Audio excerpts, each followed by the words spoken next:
I love my work with Changing Tides, but to share briefly, I went to school and got my degree in filmmaking. And I've been working on a documentary project about a classmate of mine named Ryse Williams. He was our high school basketball star. He was in my graduating class, and he passed away the day before our high school graduation due to a super rare form of cancer called renal medullary carcinoma. It primarily affects young Black men, and it primarily affects people who carry the sickle cell trait. Through this process, I've met his loved ones. I've gotten to know his friends and his family really well.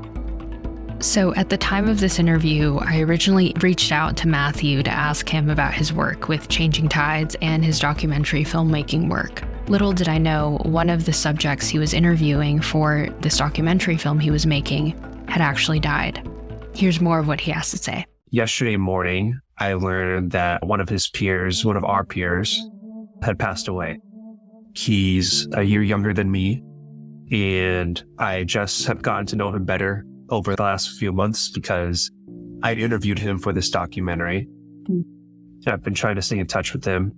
And when people are going through a tough time, sometimes they go to social media to share their feelings when maybe they don't have others to go to. So I've been seeing that how complex it could be, even when you're not the best friends with the person, but they can make a tremendous impact on you because of, you could feel the kindness in their soul, whether it's being 3 hours with this person or just knowing them via social media. But I'm glad that we were able to interview him for the documentary and get to hear his words and feel his energy, but I'm very sad that he won't be around to see it when it's finished. I was really interested in interviewing Matthew because creatives have a heightened sense of creativity and self-awareness, and when you're carrying grief, I wanted to ask Matthew what lessons he learned along the way.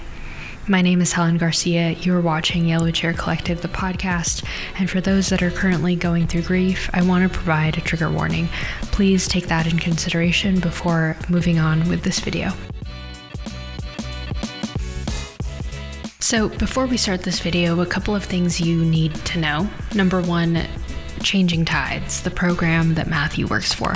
So Changing Tides was established in 2018 in Los Angeles, California. They are a bustling group of people who just want to provide free and accessible mental health care to people in the Japanese American and Asian American community. I'm scrolling through their website and they offer two big programs. Number one is their therapy stipend program. They have something called CT Stream, where they offer 6 to 10 free therapy sessions in the AAPI youth and young adult community if you live in the state of California. And two, they offer suicide prevention training through their CT Anchor program. So couple of key terms you needed to know in order to understand this interview, and let's get back to Matthew. I'm the program coordinator for Changing Tides, but I am not a practicing mental health professional myself. In therapy, at least in my therapy sessions, my therapist sometimes has to ask me the tougher questions that are going to make me more emotional or make me look deeper. For me as a documentarian, I have to ask the hard questions at some point. I have to ask Ryse's family about the days when he passed and leading up to him passing away. So I think I'm learning empathy more and more as I go through both Changing Tides and this documentary process, but I'm also I've learned a lot through my job at Changing Tides that could motivate my work as a documentarian, learning about motivational interviewing, knowing how to talk to people, learning people skills just on any job, but especially in Changing Tides. I'm learning there's healing in this as well. People are telling their stories and it's difficult to tell their stories, but it's healing to a certain extent as well. And we dig deeper in this episode. I ask Matthew about his father, who wasn't very open about his depression, but ended up seeking psychiatric help, and how his father doing that ended up helping Matthew.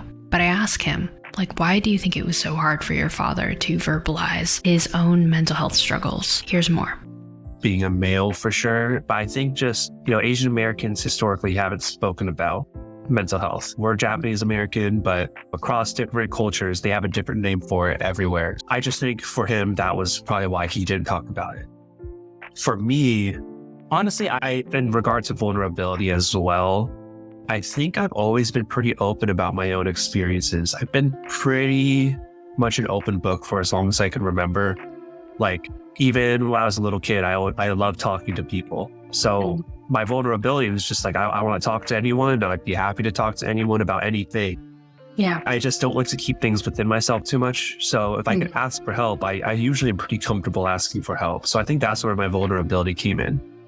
But my view of myself as a Japanese American male, I don't know if that's necessarily played a role in my vulnerability, but it's definitely played a role in my mental health as a whole. As a little kid, I remember like feeling, the first time I felt insecurity was when I wasn't getting the same attention from girls in middle school that other kids. And I was like, you think that was? I don't know. I was like, I'm a nice kid. I don't know. I'm tall, kind of. I think that's what people might like. But I think it was just, it wasn't the norm. It wasn't the norm to be attracted or show attraction to Japanese Americans or to Asian Americans. I grew up in a predominantly white school, and I just don't think the media portrayed attractiveness as Asian American, at least not Asian American men. Without that being in pop culture, I don't think people saw me in that lens. And that was just like, that's middle school. Sometimes you could brush it off as, you're young, you get over it. But that's just such a time of change where it really, for a long time, impacted the way I saw myself. To an extent, it helped because I started really taking care of my health. But at the same time, I never really tackled the root of insecurity. Sure, I could be in shape, but I was at a certain point insecure about my race when I was little. It wasn't until maybe high school where I like really found pride in myself as a Japanese American. And it didn't have to do with how people saw me. But then it impacted my view of others. I said, whether or not they like me or not because of my ethnicity, that doesn't matter because I love my ethnicity. And I think that confidence just led to my own personal growth. And then maybe eventually that's why I got a girlfriend. I don't know. But I just remember that was where my insecurity started, was I didn't look like the boys that all the girls liked. And it could have been due to weight. I remember when I was young, my mom told me that they had donated their family suitcases to one of the displays. I remember that from when I was young and I was trying to find our last name in it. And I couldn't find it, but I remember our family history was in that. So I felt pride in that. It wasn't anything, because again, I grew up with the internet. I knew a decent amount of what Japanese Americans went through. But I think more than anything, when you're a kid in the museum, you just look at what's visually pleasing. I wanted to take the time to read the actual plaques with each piece of art because it reveals a lot more about each camp and what each camp looked like or what people did in their free time at the different camps based on the environment. And I don't think it was anything I didn't really know. It maybe expanded upon it, but it was just to see it when the history books did not say anything about it. So to have something to latch onto was what I was looking for. I just needed something because our class did not have it. You know, when we talk about things like history, mental health, and grief, there's a story behind all of this. And the purpose of this episode was to show you that behind the grief is a person's story.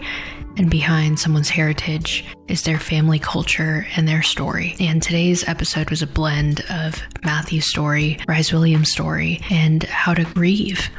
And so I hope that this episode fulfilled a promise to uncover deeper layers of Asian American heritage, our creativity, and the beauty behind being in community with one another. My name is Helen Garcia. You're watching Yellow Chair Collective, the podcast. If you like episodes like these, please go ahead and subscribe to our show, recommend this to a friend, and we'll see you next Friday.